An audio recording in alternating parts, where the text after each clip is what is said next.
visionaries and custodians of our global destiny.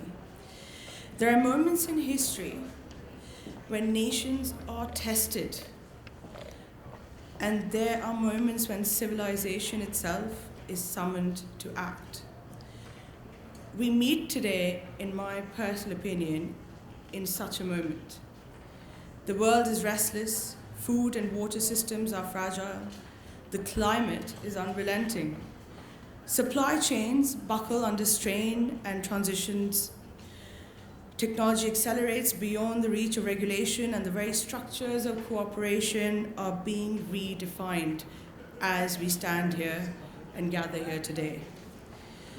These are not passing concerns, they are the scaffolding of our shared future. Yet within the turbulence lies profound opportunity, for in crisis, humanity sees not only its vulnerabilities, but also its chance to rise. We are not at the twilight of an old world order, but in the crucible, I feel, of a new one. The familiar map, of course, remains, yet the currents beneath it have shifted significantly. Conflicts and disruptions seem like isolated fires and frictional sectionalization, but they reveal a deeper reality. The world is reorganizing, moving from a single center of gravity towards a more interconnected, more distributed architecture of influence and responsibility. This is what I call the age of strategic ambiguity. Not in the sense of mistrust, but in the sense of true transition. An era where clarity is still being forged, where the frameworks of tomorrow are only beginning to take shape. The economics, of course, beneath the surface of all this, is the heart of today's transformation, and therein lies within our economic architectural reform. What matters most are not markets or currencies, but the ways in which nations design resilience through energy transitions, digital payment systems, or digital infrastructure, and inclusive growth. Now that's a very critical and crucial point, inclusive growth. Major economies have introduced ambitious policies to strengthen industrial capacity and secure technologies critical for the future. These are not only national projects, they are global signals. They remind us that semiconductors, renewable energy, and digital infrastructure are as foundational to peace and prosperity today as food and water security were in the last century and will probably continue to be in centuries to come. At the same time, regional initiatives, from financial integration in Asia to cross-border payment corridors between Africa and the Middle East, are shaping complementary pathways for development, which is a very good thing. It's a good transition. These efforts do not replace, and I emphasize, they do not replace global institutions. They expand, in fact, the toolkit with which nation states can work today.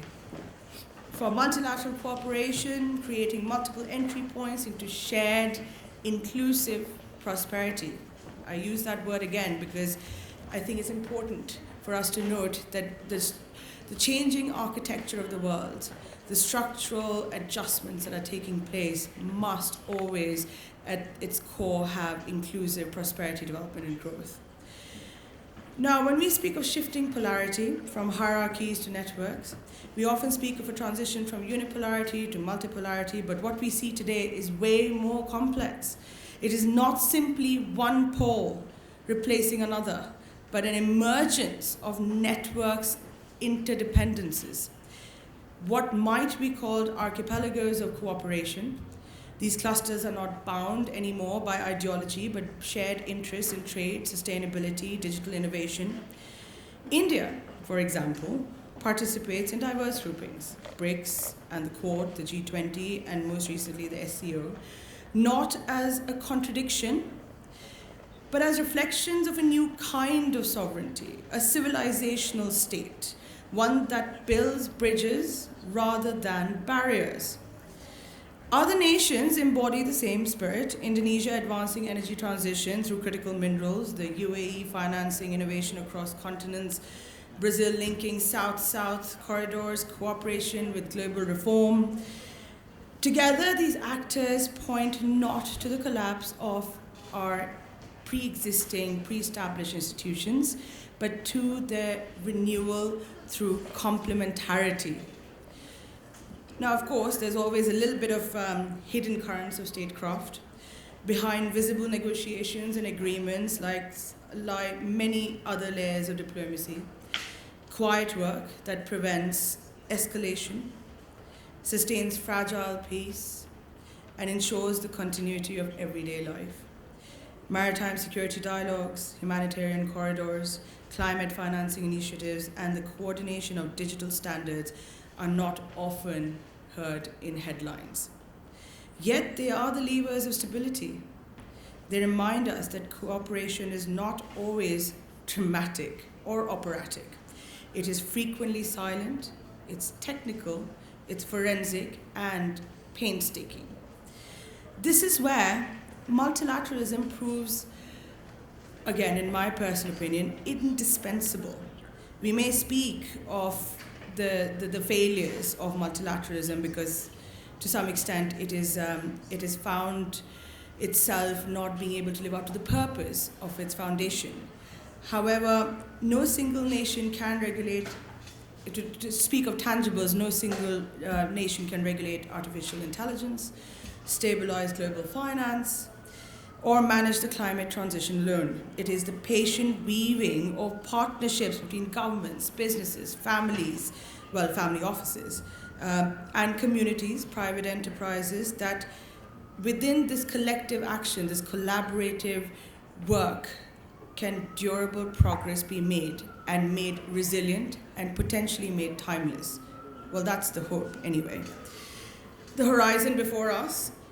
3 great transformations will shape the horizon ahead. First, technological inclusion. The race is not only to invent, but to ensure access, digital public infrastructure, equitable AI governance, and secure connectivity must be treated as global public goods.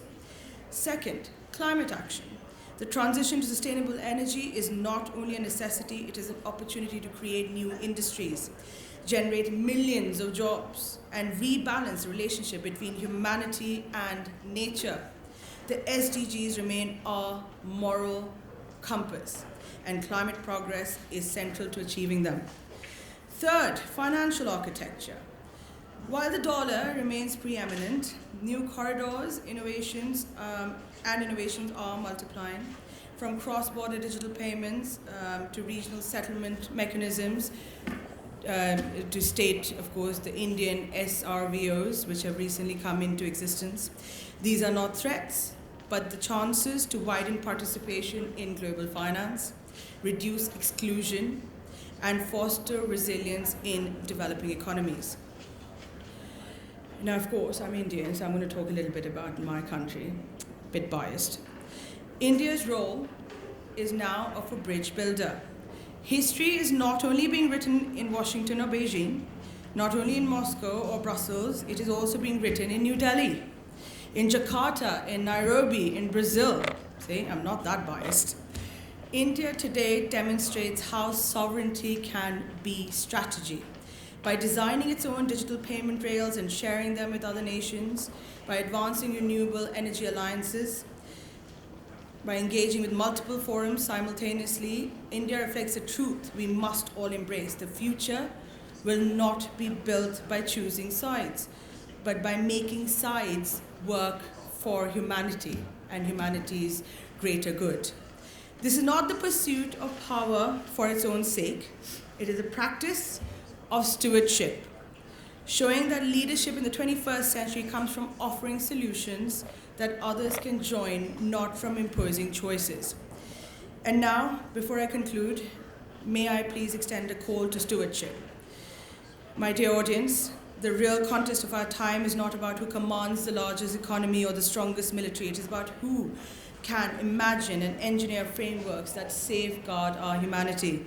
This is not a call to compete. It is a call to collaborate, not a call to dominate, but a call to design. And so I ask, Will we use this moment to build systems that protect the vulnerable, that widen opportunity, that align prosperity with sustainability? Will we prove that when resources align with responsibility, we do not merely build for ourselves? It is no longer self-serving. We are forging a legacy for generations to come. The world is watching. The future is impatient. History will remember. Let us choose, please, to be architects of resilience, custodians of our own dignity, and builders of hope for our world and for all of humanity. Thank you very much.